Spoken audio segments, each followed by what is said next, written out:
माती, जनावर किंवा माणूस हे आम्ही काय एकत्र केलं की यापासूनच आपण शिकणार आहोत. आपला परिसर आपण कसा स्वच्छ ठेवायचा.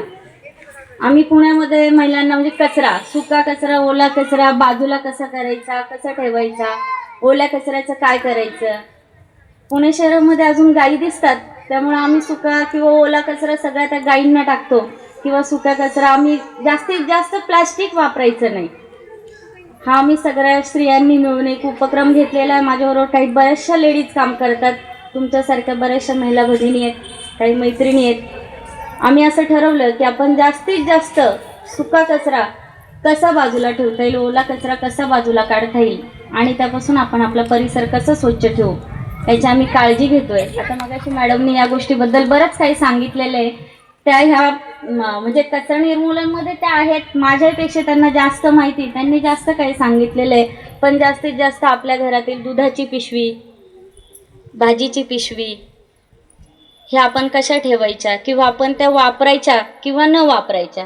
मी तर महिलांना असं सांगते, म्हणजे तनिष्का व्यासपीठ हे जे महिलांना म्हणजे खरंच चांगलं दिलेलं आहे. त्यांनी त्यातून काय संदेश द्यावा, तर मला असं वाटतं की प्लास्टिक वापरू नये. आपण भाजीला जाताना आपण आपली स्वतःची एखादी कापडी पिशवी घेऊन जावी, त्यामध्ये भाजी घेऊन यावी. किंवा नाही आपल्याला जमेल त्यावेळेस जरी घेऊन आलो तर ती पिशवी बाजूला ठेवा. प्लॅस्टिक भंगारमध्ये जाते, रद्दीमध्ये दुधाची पिशवी जाती. 10 ते 12 रुपये किलोने काहीतरी दूध पिशवी घेत आहेत, म्हणजे आपल्याला त्या 12 रुपयाचा फायदा झाला तर आपण नक्कीच 3 पेपर विकत घेऊ. त्यामधील बातम्या वाचल्या तर त्यातनं अजून आपण काहीतरी घेऊ, असं म्हणजे मला वाटतं. आणि तुम्ही असं करावं असं मला थोडक्यात वाटतं. आम्ही गावी ज्यावेळेस असतो, आमचा गाईंचा गोठा, मी याबद्दल तुम्हाला का सांगितलं, आमच्या सोसायटीमध्ये आम्ही बरीचशी झाडं लावलेली आहे. आम्ही इथून मागे बरेचसे कार्यक्रम घेतलेले असतील तर आम्ही 5000 झाडं लावलेली आहेत. आम्हाला प्रत्येक व्यक्तीने सांगितलं की मॅडम झाड हे जगलंच पाहिजे. आम्ही ते पूर्ण 5000 झाडं जगवलेली आहे. जुन्नर तालुक्यामध्ये, मी जुन्नर तालुक्यातली आहे, जुन्नर तालुक्यामध्ये आमच्या गाईंचा फार्म, त्याच्या बाजूला माझी सगळी झाडं आहे, म्हणजे प्रत्येक प्रकारचं एक झाड आहे.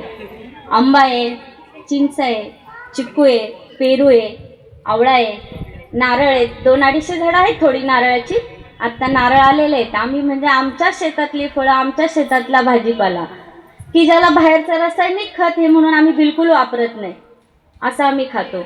आणि हे सगळ्यांना मिळावा ही आमची अपेक्षा. म्हणजे आता मुंबई लांब आहे, हरकत नाही, पण जमल्यास आमचं दूध ज्यावेळेस आम्ही मुंबईमध्ये आणू तेव्हा तनिष्का व्यासपीठच्या ज्या काही माझ्या महिला मैत्रिणी आहे त्यांना मी आधी सांगेल की आपल्या कार्यक्रमाला ज्या महिला उपस्थित राहिल्या होत्या त्यांना अगदी नाही काही म्हटलं तर 50 पैसे कमी दराने मी नक्कीच त्यांना दूध विक्रीमध्ये इथे त्यांना मी सहकार्य करेल.